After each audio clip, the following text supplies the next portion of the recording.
The journey to the draft is driven by AAA. AAA, roadside is their strong side. Make AAA a part of your game day today. AAA, go ahead. With the 25th pick in the NFL Draft, the Philadelphia Eagles select.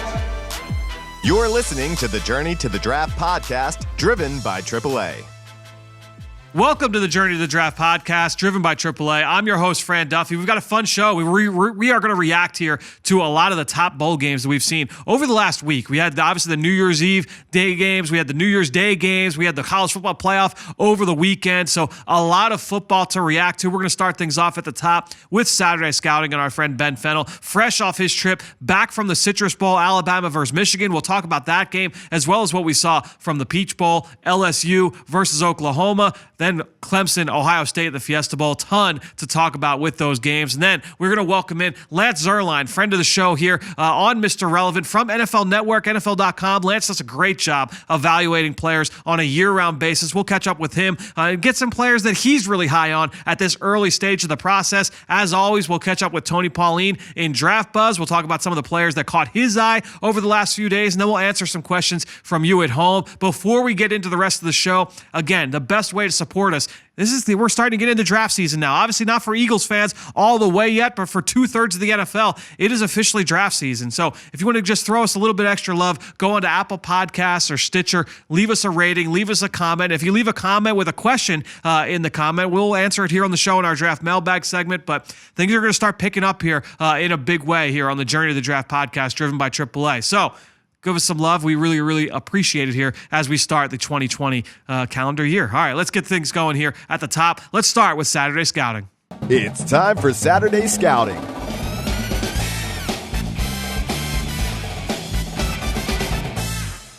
Back for another edition, the final, I guess, really edition of Saturday Scouting here on the Journey to the Draft podcast, driven by AAA, our friend Ben Fennell. You did your final game, man. The Citrus Bowl in the books. Yeah. How's it feel? End of the marathon of the college football season. Yeah. 16 weeks on the road. That's right. But Citrus Bowl is fun. Alabama, Michigan, two historic franchises. And yeah, we talked about last week is that, out of the non-playoff games, you would say that this game probably had the most talent. I mean, you could argue the Rose Bowl with Wisconsin and Oregon, which turned out to be an excellent game as well. But no, you guys had a ton of talent on the field. Excited to kind of dig into this. Who gets your game ball coming out of this game? So game ball, let's go Jerry Jeudy. Easy one. Career high, 206 receiving yards, and winning at all three levels of the defense. Yards after catch, the intermediate stuff, the deep game. That's obviously a pretty easy one. We saw it from the very first play. Yeah, opening play, let's just make that my one play takeaway. All right. Really interesting personnel from Alabama. So they go 12 personnel that gets Michigan in base, little run action, but they go twins right, two tight ends to the left. Okay. Michigan doesn't play corners over. So that's an outside linebacker over Jerry Jeudy in the slot who's interested in the run, a little run action, gets that outside linebacker to cheat up, which means that's Jerry Jeudy right up onto the safety. One little nod move, and he was pretty much gone on the post. Was the linebacker Hudson? No, the linebacker was the Glasgow brother. Got it. Okay. Yeah, the kid with the hair. He Yep. kind of looks like a Chase Winovich type of player. There you go. But he's that halfway player. Yep. He's not in man coverage on Jeudy, but just the fact you're in 12 personnel, they're in base, they don't play corners over, you're probably going to get some sort of zone coverage, little run action, sucks up the outside linebacker, Jeudy right up on the free safety. I mean, I got to think that was talked about like for weeks leading up to this game. Is all right, this is going to be our number one player. We're going to come out. We know how they're going to defend this. Mm-hmm. They got exactly what they wanted, and they go. I'm not even sure who the free safety was on the play. It might have been Medalist, who's a good, pretty rangy player. Right. But you get Jerry Jeudy running up on you with 15 yards of steam. Good luck. Yeah, no matter how elite of a free safety you are. Who's the off the bus guy? Who's the guy that stood out most from an in-person, from a physical standpoint? Well, let's just go Najee Harris. Ends up with 130 yards rushing. Did a lot of that in the final two drives and putting the game away. But he's just a big, imposing running back. He doesn't look like a running back. He kind of fits in with the receiver group. He's not so much a Bo Scarborough type of back where he's a burly, thick guy. Right. He's really kind of upright and skinny. So he looks like Jerry Jeudy, just in warm-ups and a T-shirt and shorts. He looks 6'2", 195 pounds. Now Najee Harris is more like 215. Sure. But as far as body type, really broad, kind of awkward type running back, but a really interesting player, a productive player. Yep. He runs much harder than you would think his body type would suggest. Yep. Kind of that Latavius Murray type of upright, Yeah, I can see that. long leg, kind of high-hipped type of running back. Yeah, no, he's he's a big physical. I have not studied him yet. We'll see if he declares. I kind of just sounded out the Latavius Murray in my head as I was talking about him. But I can see that. That's perfect, yeah. Yeah, I could see that. Who's the guy that you would say is the down-the-road freak show? I'm sure there were a handful in this game. Oh, this game's got tons of 5 stars out of nowhere, and I introduced myself to one Michigan freshman receiver, Giles Jackson. Who they told us anytime he's on the field, all points bulletin. Okay. He's probably getting the ball or some sort of gadget play to him. Okay. First play of the game, in the backfield, angle route. Later in the game, really cool backfield vertical concept where he's offset, closed formation side, and they run a post run action to him, and he just keeps going up the sideline, almost like a jet wheel concept that I keep talking to you about. Interesting. That's taken off in football. So run action to him, and he just kept going and up the sideline. So it had post. So he lined up to the left of the quarterback, closed formation to the right. Yep. Okay, got it. Nice. So it has post wheel principles, and also jet wheel principles, in that you have a run action in horizontal run action, and then he leaks up vertically. Really cool concept. Does he line up in the slot, out wide? Because you said he's a receiver, right? He's 5'8", 180 pounds. So he's positionless at this point. Got it. So that's why when he's on the field, it's probably going to him. Interesting. Because you have to really manufacture his touches. True freshman. Yeah. Interesting. All right, named certainly keep an eye out Giles for Jackson. He's listed 5'9", 188. So that just gives you a sense on the type of player that he is. All right, file that one away. So we talked about a bunch of players coming into this game. We knew a couple didn't play. Terrell Lewis, Trevon Diggs. Were any other players that stood out? There's Xavier McKinney, Henry Ruggs, Jedrick Wills, Raekwon Davis, Michigan side, Shea Patterson, Josh Uche. I mean, there's players up and down both these rosters. Who else kind of caught your eye? I was really impressed with Shea Patterson. Really? And I saw Shea earlier in the year against Illinois, and he's such an up and down player. I don't really know what to make of him as a pro prospect. I thought this game, in combination with the Senior Bowl, would say a lot about him in his trajectory into the NFL. Yeah. I know he has tape at Ole Miss. I know he's played a lot of football, and people say, we know who he is. He's played a lot of games. Right. But he's shown us some good things, and he's shown us some bad things. He did absolutely enough in this game to beat Alabama. And when I look at this Michigan team, really good offensive line, creative run game, all sorts of misdirection and gap scheme runs with guys crossing face and split zone action and pulling guards. And I really like their offensive line. Ben Bredesen at left guard, Cesar Ruiz at center, Michael, what's his last name? Owenu at right guard. He's going to the Shrine game? Yep, who's 6'3", 340, a massive player. Dude. Doesn't get a lot of attention with Runyon and Cesar Ruiz being a highly recruited player. But that offensive line and that stable of running backs, when I look at this Michigan offense, what's their problem? And this game particularly, you just went you left that game so disappointed in the receiving corps. And they obviously didn't have their studs in Tariq Black and Donovan Peoples-Jones. Where are they at? I think Tariq Black is a transfer injured. portal, right? Yeah, one of them's in the transfer. I think one of them didn't play. He was dinged up. But Okay. They have Nico Collins. They have Ronnie Bell. They have talent. These guys just weren't making enough plays on the ball. They had drops. They had gator arms. They weren't separating. And that was one of our issues going into the Illinois game, in that we felt like there were robots on tape. When it called for a post and breaking at 12 yards, if that corner was sitting right there, he ran right into him. And there was just no fluidity in their game, and you just haven't seen the development in these receivers. And I thought this snapshot in particular, Shea Patterson did enough. They ran the ball well. The receiving corps, I just didn't feel like did their part and helped out Shea Patterson, especially when he put the ball in some places for him. I feel like the narrative on Shea Patterson has kind of turned a little bit. Jim Nagy, the executive director of the Senior Bowl, mentioned when they announced him for the game, Shea Patterson, that he played his way in because of how he played on the back end of the year. And I actually went back. I've studied a few of those games, looking at early in the season, then how he looked late. Yeah, and you see, look, the tools are all there. I mean, he's an athletic kid. He's twitchy. He's got a twitchy release, strong arm. The arm talent's there. The poise in the pocket and some of the mental processing things are some of the areas I'd like to see him improve. But physically, I mean, there's a lot there. It's very similar to the kid from Auburn last year, Jared Stidham, where there's a lot there that you can mold. You just got to get him going the right direction. So when I talk about these kind of mid-round project quarterbacks, I just throw a bunch of names in just to sort through. And you have to put them on the same trajectory as, a Cody Kessler. How do you feel about Shea versus Cody Kessler? Right. How do you feel about Shea versus Will Greer last year, who I think was a third-round pick to the Panthers? Yep. I think Shea has a little bit more mobility to his game, Definitely. a little bit more dynamic of an athlete. He's got just of a strong arm. I mean, Will Greer was a third-round pick. Kyle Allen, highly recruited high school player. His college career was pretty turbulent. Not a bad one. 2 schools, just like Shea Patterson, 2 schools. Yep. A lot of mobility into his game. Played some nice games with the Carolina Panthers this year, and everyone's like, who's Kyle Allen? This kid was a highly touted high school kid with a lot of talent. Is that Shea Patterson? Yeah. That's a kind of trajectory I see in that, you know what, he's got a lot of tools. He might be a second, third quarterback on somebody's team heading into next year, and before you know it, maybe an injury, maybe a little bit of inconsistent play, and he's a guy that might be able to, to start a couple games for somebody. Yeah, give somebody a spark. It's going to be interesting to see with Shea Patterson because they certainly started off up high and then kind of fell off, and nobody really had a lot of faith in him. But he's starting to get a little bit of buzz. But really quick, just to round out some notes on Michigan here, free safety Josh Metellus. I said he might have been the one at the post player giving up the touchdown to Jerry Jeudy. Made a bunch of big hits coming down in the run game, which isn't his MO. He's more of a back end player. Put his face into some running backs and actually stood up Najee Harris a couple times. I was really impressed. Lavert Hill, couple impressive plays, couple boneheaded plays. Gave up the touchdown to Devontae Smith down the field, more of a catch point play. Devontae stacked him, and he couldn't make a play on the ball. Really clever play. That's the knock on him, right? Yes. He's a small player. Now, Devontae Smith isn't an opposing receiver, that's going to beast him at the catch point, but he did. Lavert Hill, one of the more highly touted press corners in the country.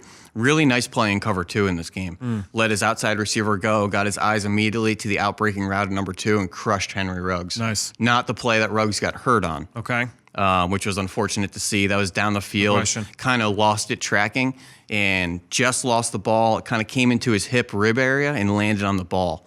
So it might come down with maybe a broken rib, maybe he just got the wind knocked out of him, but definitely landed on the ball, and all sorts of things can happen there with your hip, your ribs, your lungs, things like that. Could be serious, could not be serious. So I hope he's doing okay. Sure. Well, let's move on to these playoff games because absolutely. A lot that we were able to take in on Saturday. We'll start with the Peach Bowl. I think both of these games kind of went as you and I expected them to go. Yeah. We didn't expect that this one would be close, and I don't know what else we could say about Joe Burrow at this point, man.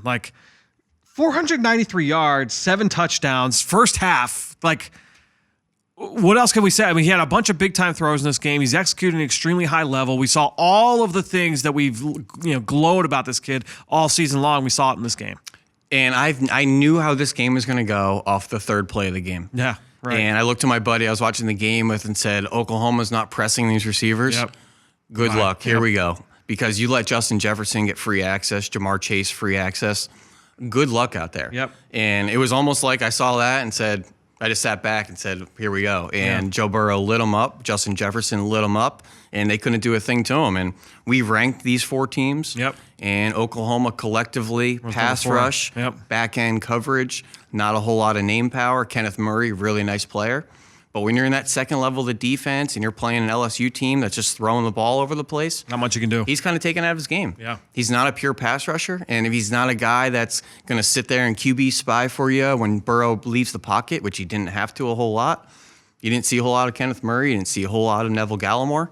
You don't see a whole lot of name power on that back end. I think the Motley kid got carved up a couple times. So they went after Broyles big time. Yeah, Broyles as well. And but I just think the defensive scheme from these Big 12 teams doesn't do them any favor unless you're a Texas that will play some 2-man on you.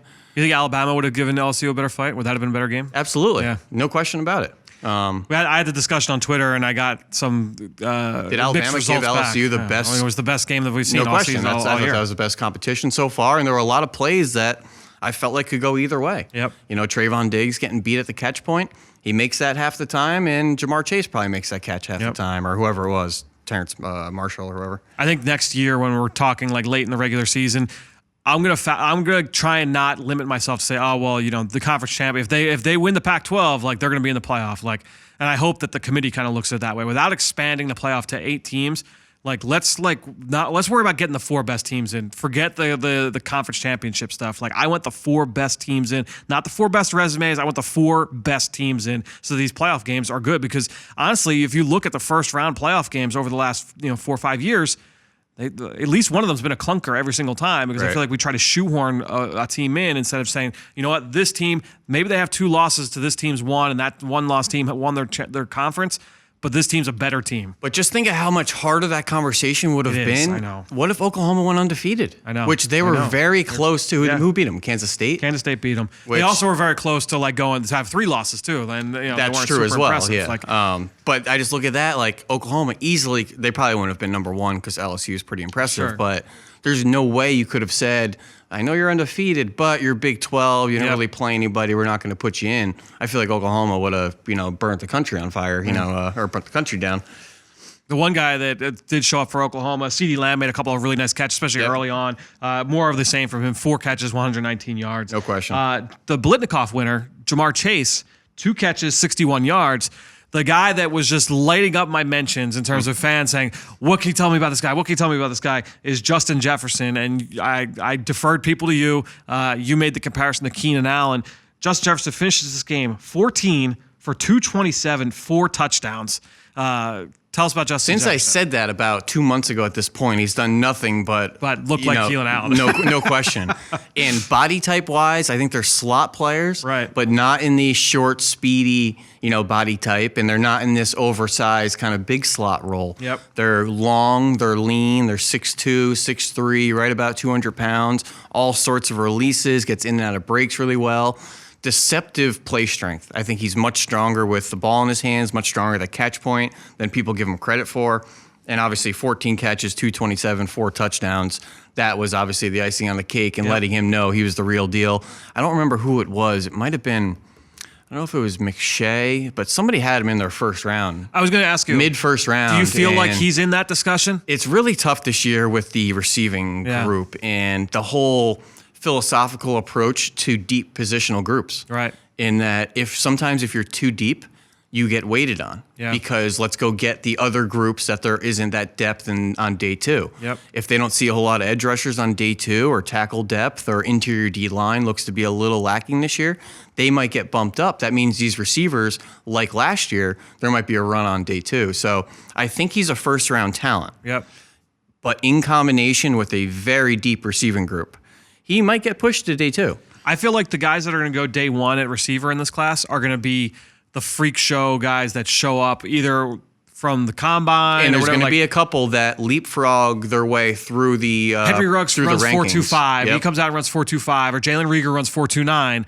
I think they all of a sudden they get a bump. If Laviska Shenault at 225 pounds runs 4.38, that's good. He's going to get a bump. He's sitting there right at like 5'6" on people's boards on the receiver rankings. Yep. He runs 4.3s. That changes things. Oh, whoa, 220, gadget player. Look at Deebo Samuel. Let's make him number 2. He's worthy taking the first round.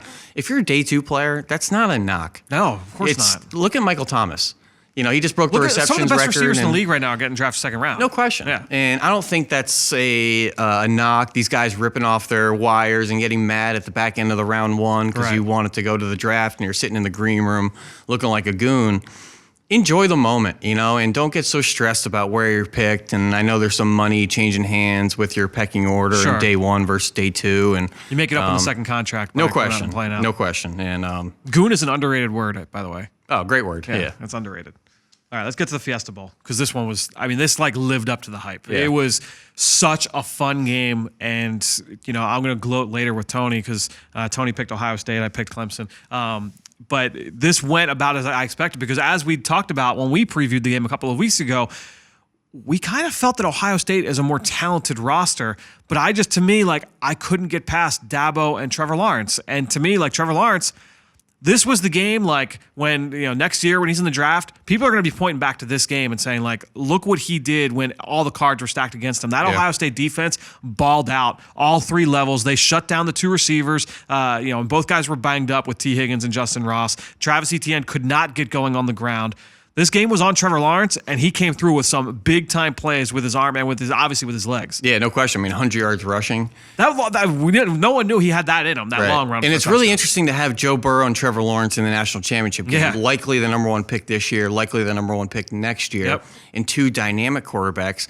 Find me a game of 2 more exciting, obviously NFL prospect quarterbacks that have played each other. It's good. I mean, I think the comparison people will say will be Lamar Jackson and Deshaun Watson when they play, but that was not for national titles. Right. Like that was regular season ACC. And the expectations in that game, I don't think were as high. Yes. Obviously, Lamar being the Heisman winner and stuff, Yep. they knew what he had. But these two are everything you want from NFL quarterbacks in that they have functional mobility, but they're not solely reliant on mobility. They don't live out of structure, No but question. they can operate out of and structure. that's everything you want from NFL quarterbacks. And these two guys, their ability to move inside the pocket, outside the pocket. Obviously, Joe Burrow's arm strength isn't where Trevor Lawrence is at the moment. So I would put Trevor Lawrence just a shade above. But Joe Burrow's poise and movement in the pocket's as elite as any quarterback I've studied in the last 10 years. And that's including Andrew Luck, who his tape at Stanford was very much like a prodigy playing inside the pocket. So. I'm excited to study Trevor Lawrence.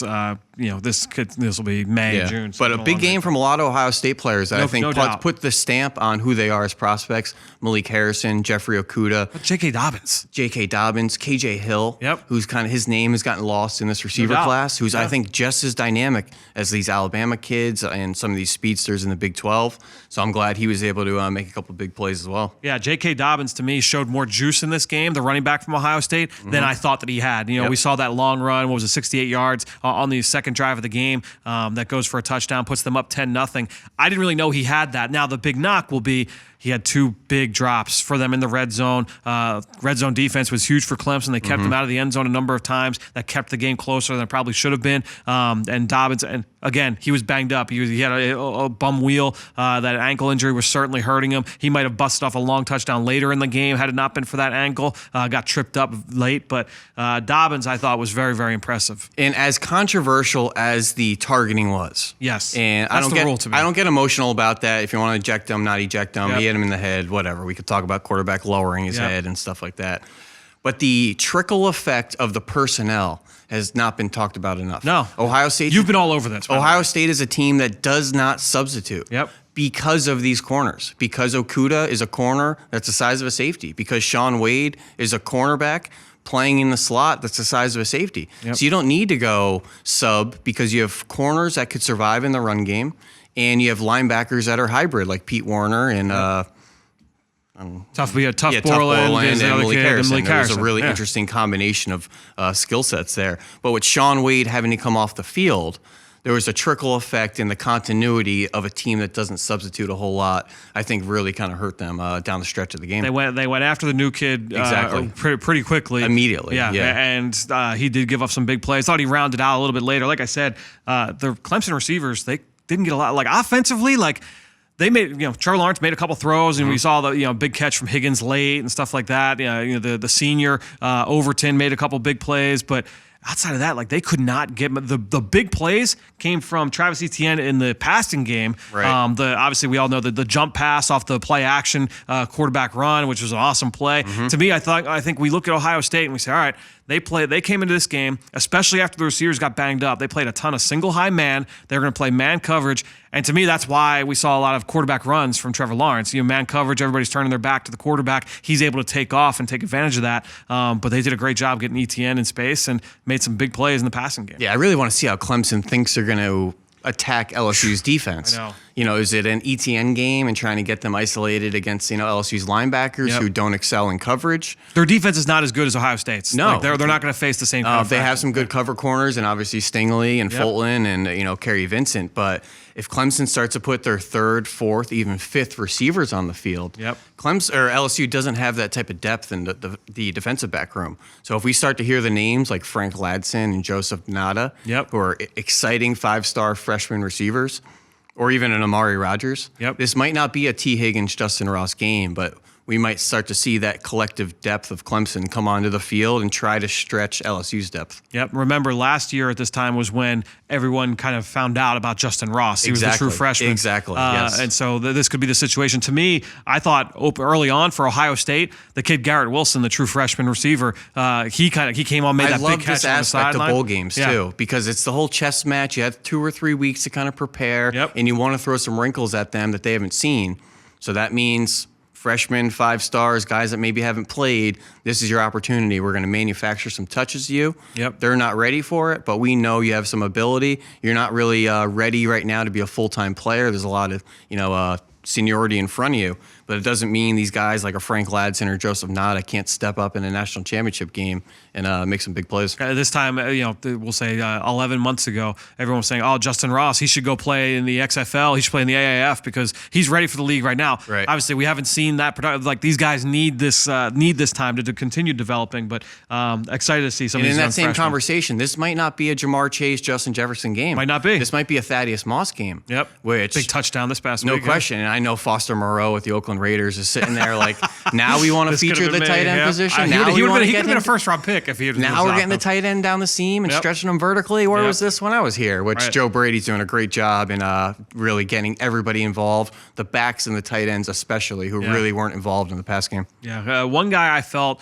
was just a little bit underwhelming overall. Now, I should say underwhelming because they were in position to win this game. I think Justin Fields had a few plays that he'd probably like to have back, going back in film study, and watching. I think that the mental processing end of it, he left some throws on the field, certainly. Took some bad sacks, especially down close to the goal line. There were just some missed opportunities there, where he just kind of played outside of structure and couldn't make the big plays. But he's a young kid. I mean, true sophomore coming back. He'll have his junior year next year, and we'll see what he can do with this receiving. And at the end of the day, did enough to win the game. No doubt. And I think that's a great sign for him to build off of and just clean up all the lack of efficiency stuff, the bad sacks, things like that, the communication with the receivers. He has all the ability. Now it's just cleaning up and polishing his game. And you love that he played through this because he's still banged up from that knee injury that he suffered a few weeks back. So and he hasn't played a whole lot of football. He's not. This is one of his more meaningful games that he's ever been in his life. Yeah. And I thought he lived up to the moment, and I thought did enough for his team to win. Yeah, and honestly, that's why, to me, I think a lot of Ohio State fans will say, this penalty and the fumble, that should have counted. They were in position to win this game. They had the ball on the 40-yard line with 90 seconds left. That was there. It was there from the win, and they had other opportunities before that. They could have put their foot on Clemson's throat early in the game by capitalizing the red zone. It was more than just this penalty and that penalty. Now, I have no emotional allegiance to really any college team, especially these two teams. Right. Yep. So when you see the targeting and you see the call with the fumble getting reviewed, I don't really care. Right. It's like, you want to call it great, not call it great. I'm not tweeting about it. I'm not emotional about it. I'm just watching the game. You are this way regardless. The more you would just assume refs, judgment, part of the game, I'm a much happier fan and much happier viewer, and just kind of not accepting poor officiating, but just accepting that judgment is part of the game. Yep. And it happens, and one play is never going to make the difference. Yep. And most of the time, the refs get it right. And, even the more egregious ones that they miss, like a Saints-Rams one, they get that 99.9% of the time. And, they have a tough job, and that's part of the game. That's no question. Right? Yeah. And to me, it's like you said, it rarely comes down to that play or those two plays, which I don't think was the case there. Right. But Ben, this was fun, man. Next week we'll get together. We'll talk more about the national title game. Yep. We'll talk about the Shrine game because that's a couple weeks from now. But I don't like the 2 weeks off to the championship game. It loses a little Dude, steam. I'll tell you what though, Clemson, they need it. Yeah, obviously these teams both teams want to get healthy. But LSU, they're like, we're ready. We can go now. But Clemson, after that dogfight, they're ready. Those games are so good in the semifinal. I feel like you want to continue that steam and the excitement of fans. It's like the Super Bowl. I hate the 2 weeks kind of separating that in the conference championship. Let's go. Let's keep the rhythm. Let it build. Let it build. Ben, we'll talk to you here next week on the Journey to the Draft podcast, driven by AAA. Thanks for joining us once again.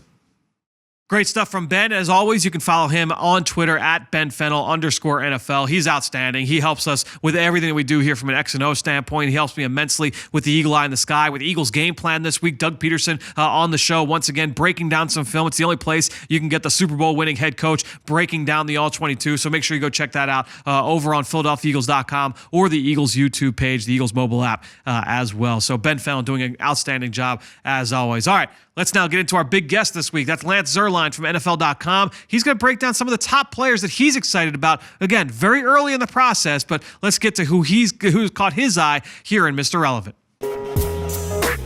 It's time for Mr. Relevant.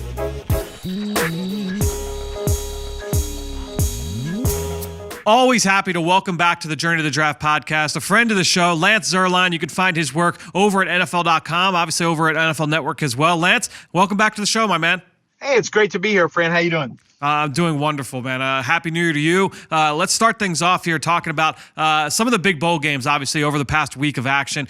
We had New Year's Day games yesterday. We had the college football playoff, a bunch of games over the weekend. We know about Joe Burrow. We talked earlier about the legendary performance from him, and obviously seems like he has cemented himself into that first overall slot. But outside of Joe Burrow, who is a guy that really has helped himself with what he's done over the last week of action? I think one of his teammates, Caleb Chason, has really helped himself. I'm going to go back really to the last 3 games because I don't know that it's going to be one game that does it. But I think the way Chason has played relative to the beginning of the year where, I thought he just kind of ran straight into guys, really didn't look like he had as much rush. And then what he's done, and you can make this case for the entire LSU defense, really, but because they're a different defense now than they had been for much of the year. But I think Chason has really helped himself with NFL evaluators who, he already had the body type, the long levers, and now he's starting to put some production together and he's starting to look like an impactful rusher. So I think he's a player that has really helped himself, at least in my opinion. He's really popped and made a difference. And I think Etienne as well, he hasn't said I don't think he's made it official that he's coming out, but I know most scouts believe that he's coming out. And I think he's another guy that his ability out of the backfield, especially in the last game, you start as an evaluator, you start to see it and then you say, oh, you know what, we can compare him to this guy or that guy, or we can see him making an impact in this way for us outside of just being a running back. So I think maybe Travis Etienne has helped himself as well. Yeah, it's showing that instant speed in the open field. I mean, not a lot of guys in this class have that kind of juice. I want to ask you, so you started off with Chason. I want to ask you about a guy who plays a similar kind of role and a similar kind of scheme. I saw you tweeting out some love for Wisconsin's outside linebacker, Zach Bond. Some people think that he could slide inside at the next level. I have not done Bond yet. He's going to be down at the Senior Bowl, so I'm excited to get your thoughts. What is it that you like most about him and how he transitions to the next level? Well, I like that he's diverse, and I do agree with the fact that he has the type of athleticism, the type of twitch, and I think the type of instincts to where he can play inside as well. In a 3-4, I don't know about 4-3. That's a little different, but, I think in a 34 next to another linebacker, I think you could play him as a 4-3 Will. I think you can play him as a 4-3 Sam, as a 3-4 stand-up rush backer on third downs. I think there's a chance he can be an undersized 3-4 edge that can, really get after people on the rush. Or you can basically say, look, we're gonna use him as a 4-3 outside backer, and then on rush downs and sub packages, we're gonna put him on the edge. I think you can move him around as a blitzer. I love the diversity. I love the athleticism. There's a lot of guys who can come forward fluidly and bend and rush the passer, but it's rare that those same guys can drop in space with the kind of fluidity laterally that he has. So he's going to be a rare movement type of athlete in this year's draft with the way that he moves forward, backward, laterally. He has ball skills as well in open, in the open field in terms of zone and even man-to-man. And I think he's just scratching the surface of what he can be as a rusher. He's got a really good bend and, rip and flatten to the quarterback. But once he's taught how to use his hands, once he's taught a better inside counter, I'm projecting the athlete and projecting the edge speed and projecting the versatility, because I think what we're going to find on the next level is you're going to see a team unleash his potential, not just from a versatility standpoint, which I thought Wisconsin did a pretty good job of, but also from a skill standpoint, really coaching him up and developing his rush talent. Yeah, he's a guy that obviously I remember watching the opener against USF on TV, and he's making plays left and right, kind of got things off on the right foot to start the season, and has just done nothing but make plays throughout the course of the year. So I'm excited to dive deeper into his film. I want to ask you, every time I have guests on, I always like hearing about who they feel most passionate about. Who are the guys that they feel like they would pound the table for if they were in draft rooms and really felt passionate about, we need to get this guy into our building. Who's a guy on offense? I'll start. Who's an offensive player that you feel like, I would pound the table for this guy?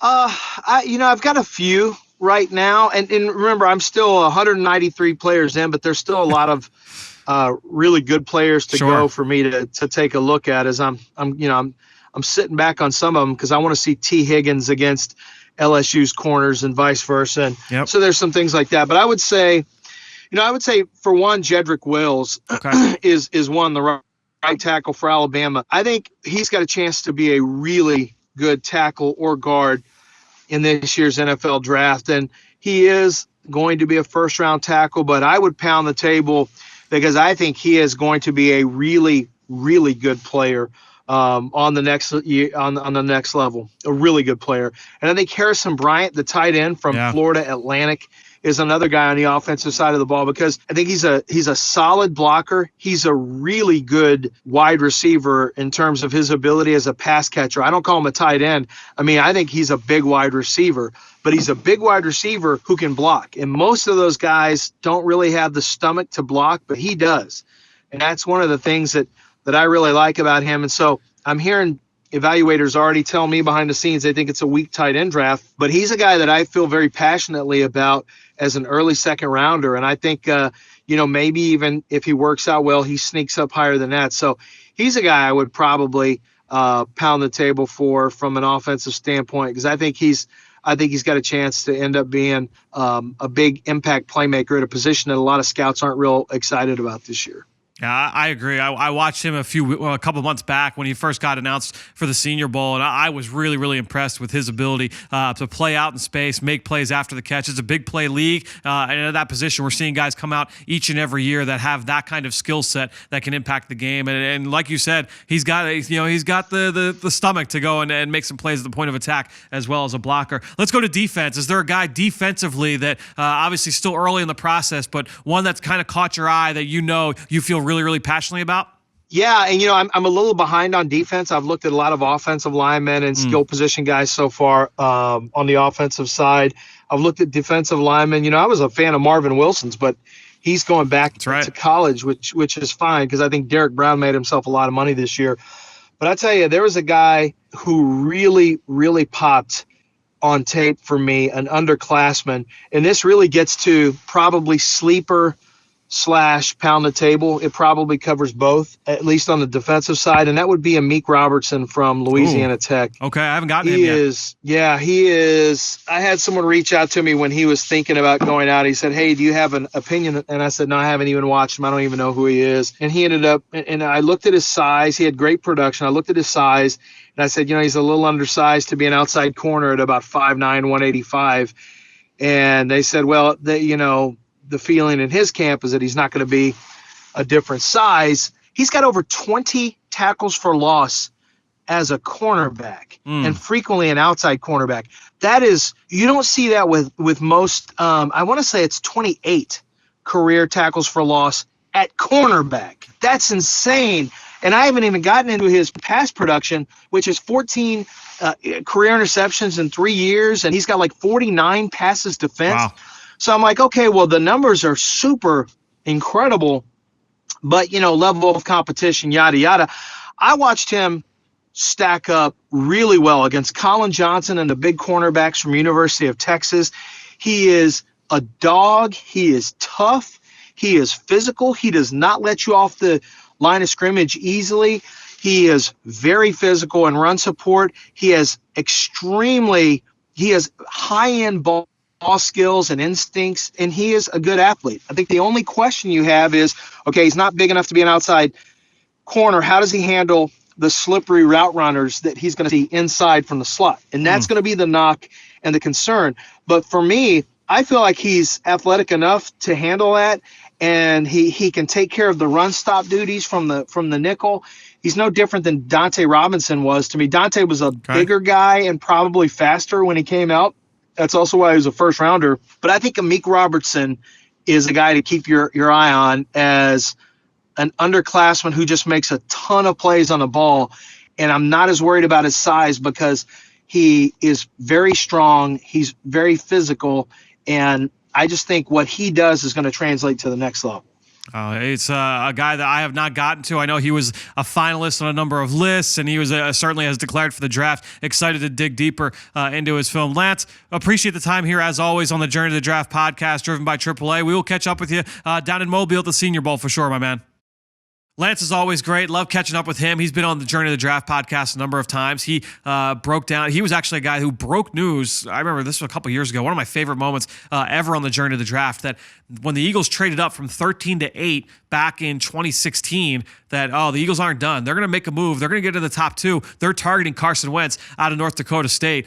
He did that right on the show. It was outstanding. So Lance Zierlein, always a great follow. Make sure you go follow him on Twitter. And speaking of Carson Wentz, we talked about his performance, what he's done down the stretch here, and really what faces him in his first ever playoff game this Sunday. We talked about that over on the Eagle Eye in the Sky podcast, fueled by Gatorade with Greg Cosell. So make sure you go check that out wherever podcasts can be found. All right, let's now get into Draft Buzz. It's time to catch up with our pal, Tony Pauline. Now it's time for Draft Buzz. Happy to welcome back to the show for Draft Buzz our friend Tony Pauline. You can follow him on Twitter at Tony Pauline from all the work that he does over at the Pro Football Network. Tony, welcome back. Happy New Year to you, sir. Hope you had a great holiday season. Let's jump right in. Give us something off the presses here that you're excited to share in our Draft Buzz through the grapevine here. Well, I mean, we're all on pins and needles waiting for Tua Tagovailoa to make his decision. I mean, I've never seen so many times where a guy made announcements that he's got nothing to announce. As Right. we've seen, it's a little bit over the top, and obviously Monday is the day. I don't know. I heard from the beginning that he was leaning towards entering the draft. I had heard early in the process, immediately after his injury, he was leaning towards entering the draft. And the things I heard last week, as far as how he's setting up his representation and the way he may basically form the agencies, and he's not going to hire one agent, tends to tell me he's leaning still towards entering the draft. It sounds to me like he's very undecided. And if he's undecided, he might as well wait till January 20th. I'm wondering why he's decided that he's going to make the announcement on Monday, January 6th. I'm wondering if there's some sort of consultation with a doctor or a specialist on his hip that he wants to get more confirmation on something before he makes his decision. I mean, it's strange, and it's kind of taken a life of its own when it really, I think, doesn't need to. I wonder if the impact that it would have on the receivers down there, like if Tua said, he's going back, how does that impact Jerry Jeudy, Henry Ruggs, Devontae Smith, Najee Harris, like the rest of that group, Jedrick Wills, like all those guys? If they say, all right, well, Tua's coming back, we're making another run at this in 2020, does that impact some of those other guys that are down there? Maybe that's why, he's kind of thinking, let me make this announcement early so I can give those guys a fair shake in terms of what their decisions are. Could be. I mean, that's what happened with Clemson 2 years ago. If you remember, it was just about this point in time 2 years ago where I announced, or I reported the story that all those three guys, or in fact, it was four of them with Austin Bryant, were going to return to Clemson to make one more run at the national title. So I think that's a legitimate opinion. It may be that I think that he would tell them in confidence. Yeah. I mean, he could tell them right now. He could have told them last week, listen, I'm going to stay. I'm not going. This is the way I'm leaning. So they could basically form their own opinions. As far as the other guys are concerned, I think Jerry Jeudy's got to leave. I see really, and maybe if he wants to win a national championship, but I see no benefit in Jerry Jeudy returning for another year at Alabama. One other thing that really needs to be brought out is a couple of weeks ago at Pro Football Network, I had said that what I was hearing was Nick Saban was trying to talk a lot of these underclassmen to come back to Alabama because the word he was getting and the feedback he was getting from the NFL were that these guys were not going to go as high as they were people on the outside were projecting. That report has since been confirmed. Yep. I don't know if it was by Schefter or somebody else who basically said the only player who's getting a top 15 grade is Tua. All the other guys are basically projected by the NFL to go much later than what people right now are prognosticating. So, I mean, that's an interesting dynamic also as to why maybe some of those guys may return. Yeah, we have already gotten confirmation from the talented linebacker Dylan Moses that he is going back to Alabama. Obviously, he missed the year with the ACL injury. The other part of it too, Tony, I feel like could have an impact on this is, Tua, I know he's got a ring, he's got a national title.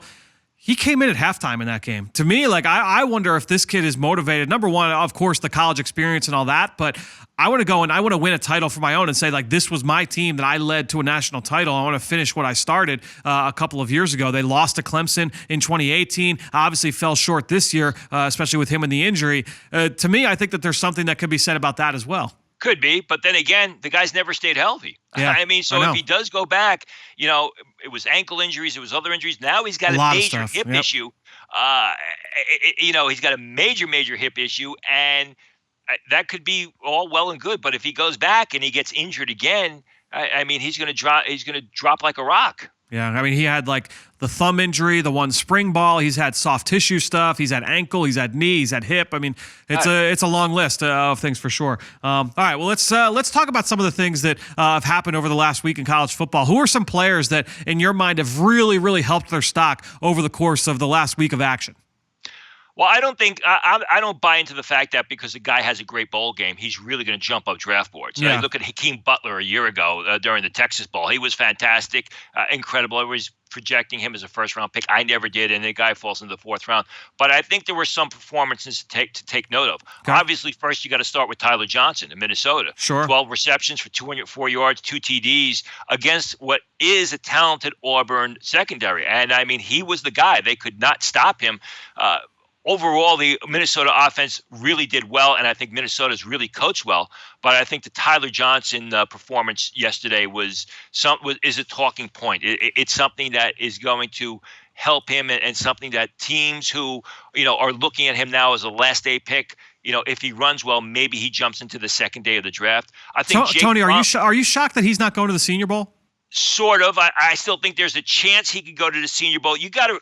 I'm not shocked because I always had him as a last day pick. Yeah. I mean, there were people who were saying top 45. There are some people that really like him. Yep. I always had him in that 5th, 6th round area coming into the season. Now, he's a 4th rounder on my board, and he's got to run super fast, I think, to jump into the second day of the draft. And remember, the draft is just the beginning; it's not the end. I think Tyler Johnson's going to be a very good receiver at the next level. I just don't think a guy that's got average size and average speed, commands a high pick in the NFL draft. And I think that's what the situation was with Johnson. Am I surprised? Not really, because this is what I had projected all along, as did scouts. Remember, he came into the year graded as a 6th-round pick by NFL scouts, and there are a lot of other good receivers out there. Who's another guy that you feel has really helped himself? I thought Jake Fromm played incredibly well yesterday. When you look at the fact he didn't have 3 offensive linemen, including those 2 talented offensive tackles. You look at the fact his top receiver was not in the game. You look at the fact DeAndre Swift, dressed for the game, but I think he carried the ball one time. Yeah. You look at how poorly Jake Fromm played during the last month and a half in the season, and for him to go out 20 of 30 passing, 250 yards, 2 TDs, really from the get-go to get that Georgia team, which I thought was going to lose the game, off the snide the way he did. I still think Jake Fromm is a last-day pick, but I think if he enters the draft, basically he's entering on a high note. I think when all things were considered, I thought Baylor would be really pumped up to play. I thought that they would really want to make a statement considering the way they lost to Oklahoma, the way they are likely to lose their head coach to the NFL. Didn't turn out that way. I thought Jake Fromm, to his credit, had an outstanding game yesterday. Yeah, he's a guy. Do you feel that he will go back for his senior year, or do you think he comes out? I've always kind of looked at Fromm as a guy that could potentially go back for his senior season. That's why, honestly, I haven't even done him yet. I didn't do him over the summer just because I always kind of assumed he was the kind of guy that would go back for that 4th year. It's sort of a damned if you do, damned if you don't situation with him. If he goes back, he's missing DeAndre Swift. He's missing 2 outstanding offensive tackles. Lawrence Cager, who we only had for 1 year, and he didn't even have him for the full year, is gone. You're almost starting from scratch. But the fact is, listen, I like Jake Fromm. I think he's a solid college quarterback. I just don't think he projects all that well to the next level. I think he's a number 2 quarterback who's a guy that, even if he has a great year, I think he's a last-day pick. He's got average size. He's got doesn't have a great arm. He's not a quarterback that's going to carry a team on his shoulders the way we saw Joe Burrow this year. His accuracy gets away from him. You'll see when you watch him on film, he'll have one or two really good passes, and then he'll have two or three passes where they're all over the place. The receiver can't make the catch, or the receiver's wide open. He's got to break stride or reach backwards or leave his feet to make the reception. I mean, he's a good college quarterback. As far as I'm concerned, he doesn't project all that well to the next level, regardless of whether he stays another year or not. Yeah, one guy certainly they're hoping they can kind of build around in that passing game is the kid George Pickens, the freshman receiver. Ben and I talked earlier about some of these freshman wideouts in the playoffs that potentially could make some plays here down the stretch. Pickens showing off in the Sugar Bowl, good way to kind of go into his sophomore season in 2020. Tony, anything else here before we head out? Any other players? What else is on your mind here as we go into really? I mean, we're kind of in the home stretch, I guess. You know, we've got the playoff or the championship game is a week from Monday. The Shrine game is that week, so we're kind of getting into what's officially now draft season for 2/3 of the NFL. Yeah, I mean, I think Jerry Jeudy was fantastic yesterday with Mac Jones at quarterback. I mean, I knew going into the game, Michigan had good defensive backs who were not good receivers, and I just wondered how they were going to be able to contain or slow down the speed of the Alabama receivers, and they didn't. I mean, 6 receptions, 204 yards, 1 TD. He is the big play threat. He is a home run hitter. He is a guy who you're going to line up in the slot at the next level. You're going to use him to return kicks. I mean, that speed was apparent, and that's why Alabama is consistently at the top, and Michigan is consistently losing games, whether it be Ohio State, whether it be bowl games, because while they've got good football players, they don't have good athletes, which Jerry Jeudy is. I think if he enters the draft, which I think he's going to do, he's going to be an early pick. I don't think he's a top 4 or 5 pick like people are saying. I think he probably squeezes into that area between picks 8 to 12. Okay. But he definitely has that big-time speed, and he's a game changer at the receiver position. Yeah, I was going to ask you because there are some people that feel like he could be more of a, kind of like what happened, with Amari Cooper, or not with Calvin Ridley a couple of years ago, where we kind of thought he'd be top 15, top 10, and then he fell to the late teens, early 20s. That some people think that could happen with Jeudy, but as you mentioned, you feel like he'll go in that 8 to 12 range. Well, there's some people think he's going to be a top 5 pick, and right. I don't think that's going to happen at all. Obviously with a guy like that, you want to see what he actually runs. You want to see how legit that speed is. You want to see the 3-cone time and the shuttle times and everything else. But I think right now, between picks 8 to 12 is a good spot for him. Yeah, no doubt. Well, Tony, appreciate the time. A couple weeks here, we'll be seeing you face to face. Appreciate the time as always here on the Journey to the Draft podcast, driven by AAA. Thanks for having me again. Outstanding stuff there from Tony. Now we've got a question from you at home. Let's wrap this show up now with Draft Mailbag. Now it's time to hear from you, the fans, in the Draft Mailbag. All right, so as always, I'm going to start it off every time we do Draft Mailbag. Best way to support the show. We love everybody that shares it on Twitter and on Facebook and everywhere, and we comment on YouTube and stuff like that. But the best way to give us your support is to go into Apple Podcasts or Stitcher, leave us a rating and leave us a comment. And I want to give a shout out to someone who left a question. Benjamin on Apple Podcasts. Who are the running backs that could match well to the Eagles and what they've got with guys like Miles Sanders and Boston Scott? So good question there, Benjamin. To me, I'm going to go with the seniors that I've studied so far, guys that will definitely be in this class. I'm going to start things off with Zach Moss. I think he's a guy that I see a lot of Jordan Howard traits there with Zach Moss. He's a very physical downhill runner. He's got a feel for making people miss with his contact balance, and I just love how decisive he is when he's going, shoulder pad square to the line of scrimmage and getting downhill. That is Zach Moss to a T. So I think he can kind of fit that kind of a role at the next level. My assumption is that he's going to be in that day 2 range. He was a little bit banged up this year, but overall has been durable. This is a guy that is really, really fun to watch on tape. I really like Zach Moss out of Utah. A couple guys that I've watched recently that I really like. Benny LeMay from Charlotte is a guy who's a little bit short, but he's well put together. He's got some short area burst. He can break off some long runs, but I like him a lot in pass protection, and he can get downhill and be physical as well. So I like Benny LeMay. He's going to the Shrine Bowl, which is in a couple weeks down in St. Petersburg, Florida. And then LaMichael Pirine from Florida, another Florida kid who, again, very physical and instinctive downhill. He's got some burst and some quickness to be able to pull away as well, and he's good in pass protection. So very similar to Benny LeMay in a lot of ways. He's going to the Senior Bowl. Pirine is a guy, look, NFL bloodlines, we remember his cousin Samaje when he came out of Oklahoma a couple of years ago. But LaMichael is a very interesting player. I liked him last year as well with the Gators. He's a guy that I think can come in and certainly play a role in an NFL backfield. More of a committee type back, but a guy that certainly can play a role. So 3 guys I think can offer you some value between the tackles, also certainly some pass protection as well, that I think could mend well or pair well with Miles Sanders, Boston Scott, with what the Eagles have here. Obviously, a lot of backs. Every year there's a ton of backs that enter the NFL draft from the junior ranks, but I picked 3 seniors, and we'll see how these guys fare in the all-star circuit. All right.